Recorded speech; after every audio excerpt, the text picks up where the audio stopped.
Ever wonder what your food's been up to before it ends up, on your plate? Well, today's deep dive, we're taking a look at this project, Smart Food Chain. Okay. And they've got this, super ambitious plan laid out. We've got excerpts of their proposal. We're going to dig into it. Yeah, and it's tackling a big problem, right? I mean, the amount of food wasted every year is just, unbelievable. Yeah. We're talking in the EU alone, something like 58 million tons, which translates to about 132 billion euros just gone. Yeah. That's a lot of groceries. Yeah. So what's the plan? What are they thinking? Robot chefs? Well, it's even more high-tech than that. They want to get this, cut food waste by 20%. Okay. Using technology, Yeah. sensors, data, the whole shebang. Right. Not robot chefs, but still a lot of tech. Oh, yeah. Where do the sensors even go? So imagine this, tiny sensors, right in the packaging of your food. Okay. It's monitoring the freshness in real time. Your milk carton will tell you it's gone bad before the date on the label. Now that's a notification I could use. Right. But hold on, we're talking about millions of milk cartons, cheese packages, everything. Yeah. Isn't that a logistical nightmare? That's where it gets really cool. It's not just about those individual packages, right? Think bigger. A whole network of sensors, the whole supply chain, Okay. warehouses, trucks, you name it, all feeding information back real time to a central hub. So you can see everything. Exactly. Bird's eye view, managing everything super efficiently, minimizing the waste at every single step. Okay, I'm starting to see how this could work, but all this data, that sounds like a gold mine for companies. Yeah. How would this even impact me, the person buying the groceries? That's where it gets really interesting. They want to give you, the consumer, all the power. Wait, so I could scan an apple at the store and know exactly where it came from? Exactly. Accessible QR codes, you scan it, and boom. The whole history, the farm, when it was picked, how it got to the shelf, all right there. Wow, that's pretty amazing. Especially, for people with dietary needs or folks who just want to know where their food's from. Yeah. This is wild. And we haven't even touched on the digital twin idea yet. A digital what now? Sounds like we're about to teleport groceries or something. We'll get to that right after this. All right, so before we went away, we were talking about digital twins, but for our food. Right. And honestly, I'm still trying to get my head around it. Is this a VR grocery store? Think of it more like a crystal ball, but for your groceries. Okay. So digital twin is basically a virtual copy of a piece of produce. It's always being updated with new information. Mm-hmm. So say a strawberry. You got a strawberry, right? Yeah. That strawberry has a digital counterpart out there. Mm. And that twin, it knows everything about that strawberry. So it knows it's a strawberry. What else does it know? Does it know what kind of jam it would make? Well, maybe not that.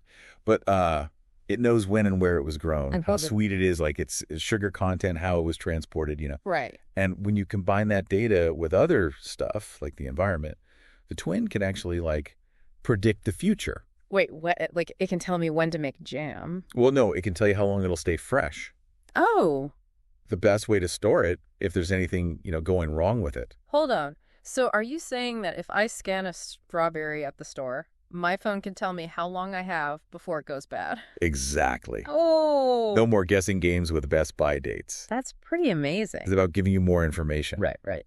So you can decide better and hopefully throw away less. This is getting kind of futuristic. But, in the proposal, there's other stuff, too. It mentions electronic noses and edible watermarks. Oh, yeah. Those are pretty cool. What is all that about? Okay, so the electronic nose thing, it's basically, it's like giving a machine a sense of smell. Oh. But way more sensitive than ours. They can sense those gases that food gives off when it starts to go bad. Really? Yeah, so you'd know way before you can see it or smell it yourself. So no more almost using that onion that's been in the back of the fridge for who knows how long. Exactly. Prevents waste, and it's safer. Right. And what about the watermarks? Are we talking about tattooing our tomatoes now? No, not exactly. They're actually invisible to us. And they're made from natural stuff. It's totally safe to eat. Mm-hmm. Think of it like a tiny barcode, but inside the food. Okay, so if I can't see it, what's the point of the barcode? Well, it can be scanned at any point, from the farm to the store to make sure the food is actually what it's supposed to be. You mean someone could sell me a fake apple? Well, it's more like sometimes fish isn't labeled right, or olive oil might not be real, or Spices could be mixed with other stuff. Wow, I had no idea. The watermarks, they're like a way to track everything, you know? So what you're buying is the real deal. This is all really impressive, but honestly, how realistic is all this? To have it everywhere in the food system, I mean? It's a huge change, for sure. Right. It means everyone needs to be on board, from the farmers to the grocery stores. So it's not just about the technology, it's about getting everyone to work together in a new way. Yeah. And that's where this idea of data spaces comes in. Yeah. Think of it like a safe place where companies can share information. Okay. But it has rules, you know, so everyone's on the same page. And they still have control over their information. So kind of like a social network, but for food data? Yeah, something like that. Okay. It lets the information flow easily between everyone involved, from the people growing the food to the people buying it. Makes things smoother, less wasteful. That makes sense. But with all this data, you know, it does make you think about privacy. Oh, yeah, absolutely. How can we be sure this information is being used responsibly and not just, you know, for someone to sell us more stuff? That's a really good point. And the smart food chain, they've actually thought about this a lot. They talk about using something called blockchain technology. Blockchain. It's a way to keep a record of everything, but it's spread out over a bunch of computers. Yeah. So it's really secure, like super hard to mess with. Okay, so like even if someone hacked into one place, they wouldn't be able to get everything. Exactly. That's the beauty of it. It builds trust. You know, Yeah. You can be sure the information is accurate. That's reassuring. So how would all this actually work for me at the store? Like, would I need a special app or something? No, the idea is to make it easy for everyone. You could use apps you already have, Right. or even just scan a QR code like we were talking about. Right. So you could be standing there looking at your groceries and see their whole journey. That's amazing. It would really help people make informed choices. Exactly. It gives you the power, you know, to choose local, to support sustainable farms. I like it. This is all pretty exciting stuff, but let's be real for a second. How far away is all of this? Are we talking years, decades? That's the big question, isn't it? Some of it, like the sensor stuff and QR codes, that's already around. Right. But to have it on this scale, everywhere, that needs a big change in how we grow, ship, and buy our food, you know. Sound like some big hurdles. What are some of the challenges? Well, besides just making it all work together, there's the cost, right? Yeah. This kind of technology, it takes money. Yeah.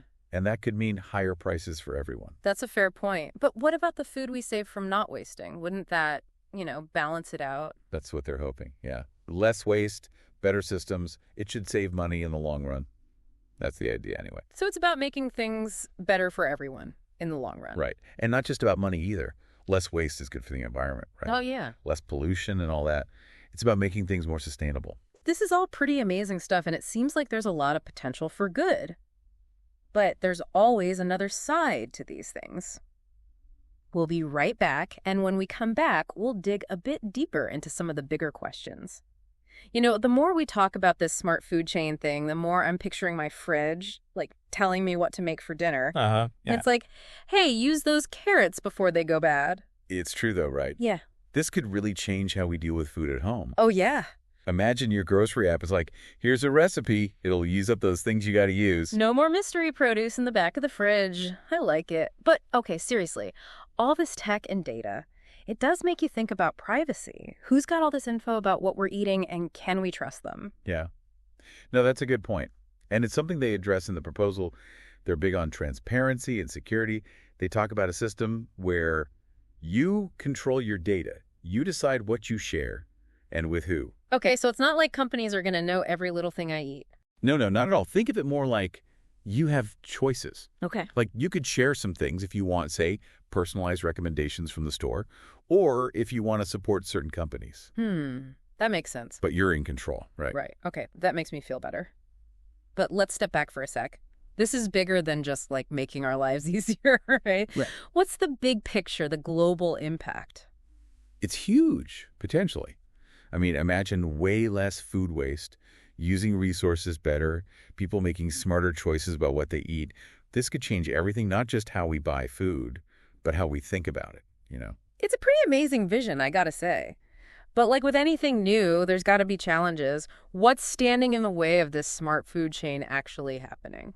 Well, for one, just the scale of it. Yeah. To make this work globally, everyone needs to be on board. It's a massive team effort. Yeah, that's a lot of coordination. And then there's the human side of things. Are people ready for this? Will they trust it? Right, right. It all comes down to showing people the benefits, being open and honest. Building that trust is going to be key. Well, it's definitely a future worth exploring, and it seems like technology is going to be a big part of how we eat from now on. So, as we wrap up today, one last thought. If we did have all this info about our food, if we knew its whole journey, could we actually solve this global food waste problem? What do you think? I like to think so. We've got the tech, we've got the ideas.